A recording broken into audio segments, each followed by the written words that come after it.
Saudações, senhores! Esse que vos fala é o professor Marcel Almeida e hoje a gente vem dar continuidade a esse conteúdo extremamente importante que é sobre indústria, industrialização. E hoje a gente vai falar sobre os fatores locacionais e os fatores de produção. Mas antes de chegar nele, a gente vai dar outras definições, porque a parte conceitual para o seu Enem é extremamente importante, senhores. Porque se numa questão estiver falando algum conceito lá, fazer alusão a alguma nomenclatura e você não conhecer, para que você possa errar o item é muito mais fácil. Então se faz necessário você ter a noção, ter o conhecimento do conceito para que você possa responder corretamente as questões. Então vamos lá, vamos comigo, vamos acompanhar, vamos para essa partezinha aqui da lousa. Isso mesmo, vamos para as classificações das indústrias e aí deles a gente fala sobre os fatores de produção e locacionais. Então acompanha comigo aqui.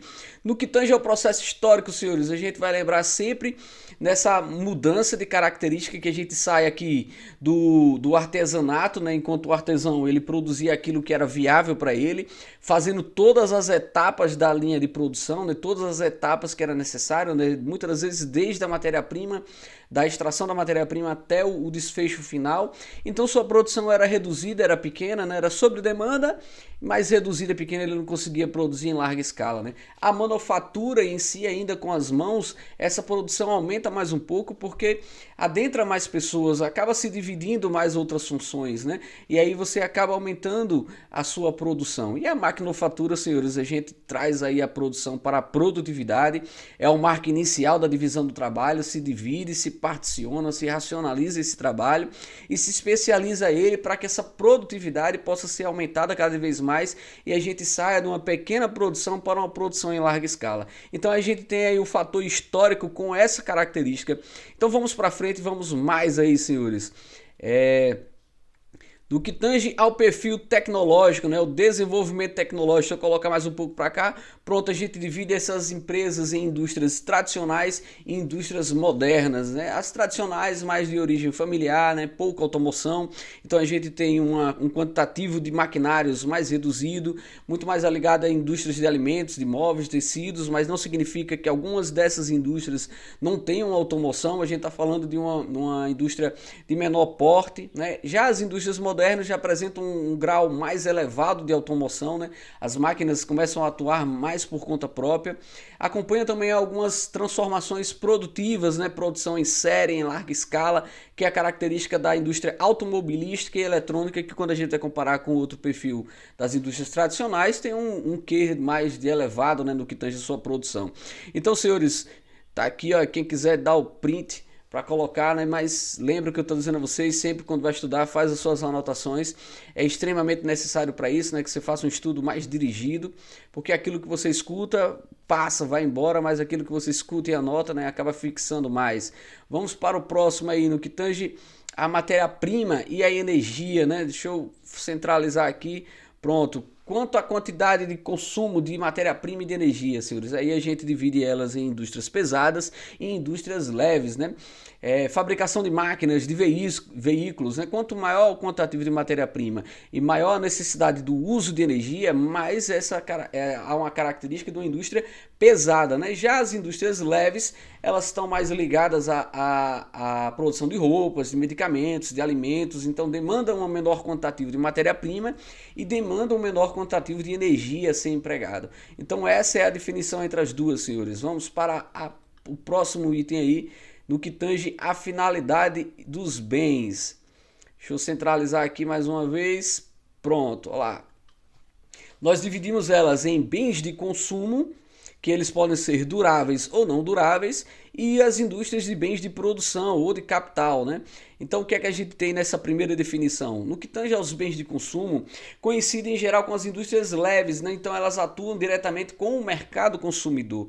De que forma? Em bens duráveis e não duráveis. Qual é a definição entre elas? A data de validade, senhores. Os bens não duráveis não possuem uma data de validade em si. É igual uma roupa, não tem um período em si, né? Deve utilizar até dezembro de 2025. Não é dessa forma, né? Você vai utilizando até, lógico, não poder mais ela se desgastar, né? Já no que tange aos bens não duráveis, possui uma data de validade em si. Então, você deve consumir até tal data, né? Os não duráveis, né? Os não duráveis a gente não tem essa data de validade, é a roupa, e os não duráveis a gente tem essa data de validade, é o alimento, é aquilo que você consome que tem esse período em si. Então fixa dessa forma, né? Não duráveis, data de validade; duráveis, sem data de validade, né? Você pode utilizar até ele se desfazer. As indústrias de produção e de capital, a gente já liga aí, no caso, as indústrias de base, que é a metalúrgica, a siderúrgica, né? E as indústrias intermediárias, aquelas que produzem equipamentos e ferramentas para outra indústria. Quando você pega a metalúrgica e a siderúrgica, a mineração, por exemplo, nessa indústria de produção e de capital, que é chamada também indústria de base, ela não atua diretamente para o mercado consumidor. Então a gente já tem a definição entre as duas no que tange ao destino e à finalidade dos bens produzidos. E o próximo tópico aqui, que é onde a gente queria chegar, que são os fatores de produção e os fatores locacionais, senhores.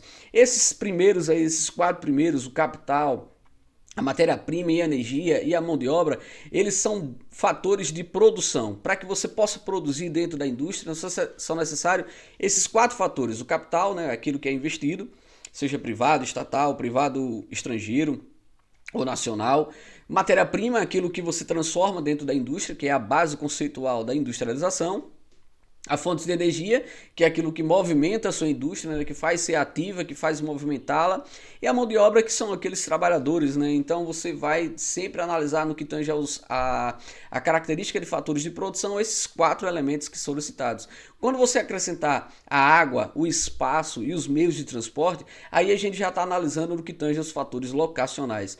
Senhores, todas as indústrias, eles fazem análise de todos esses itens para que você possa instalar determinada empresa, determinada indústria em algum local. Por exemplo, se for uma indústria que demande um espaço muito grande, ele vai olhar uma cidade que detém esse espaço, né? Se os seus bens eles são transportados para uma outra localidade, você vai olhar os meios de transporte naquele local, se é viável, né? Se não vai ficar mais dispendioso. Lembre que um dos fatores, um dos pilares, na verdade, na industrialização é reduzir custos, né? Diminuir custos.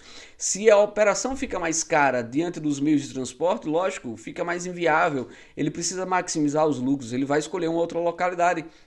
Mão de obra também da mesma forma. Você vai ter uma tecnologia de ponta, você vai instalar numa área em que pelo menos o nível educacional da população ele corresponda, né, e consiga trabalhar na sua empresa. De nada vai adiantar, senão você vai ter que trazer funcionários de fora, o custo vai ficar elevado, né? Se você trabalhar diretamente com a matéria-prima, extração de petróleo, lógico que vai ser num local em que detém petróleo, né? Então tudo isso é analisado, senhores. E hoje nós temos um dos grandes fatores locacionais, que é a guerra fiscal, né? O incentivo fiscal que algumas localidades dão para algumas empresas para que elas possam vir, possam ser instaladas na sua cidade, é um dos fatores muito determinantes, né? Isenção de impostos, doação de terreno. Essa guerra fiscal acaba atraindo algumas empresas para as localidades e, em contrapartida, gera mais postos de trabalho. Certo, senhores? Então, esses conteúdos aí que eu queria ministrar para vocês. Essa é a parte da industrialização, já estamos chegando ao fim. Então, deixa o seu like, compartilhe o vídeo, né? Coloca o seu comentário, diz aí o que é que você achou, o que é que você espera, né? Quais são as próximas aulas que você deseja assistir. Vamos junto nesse seu processo aí rumo ao Enem, tranquilo? Forte abraço, até a próxima, valeu!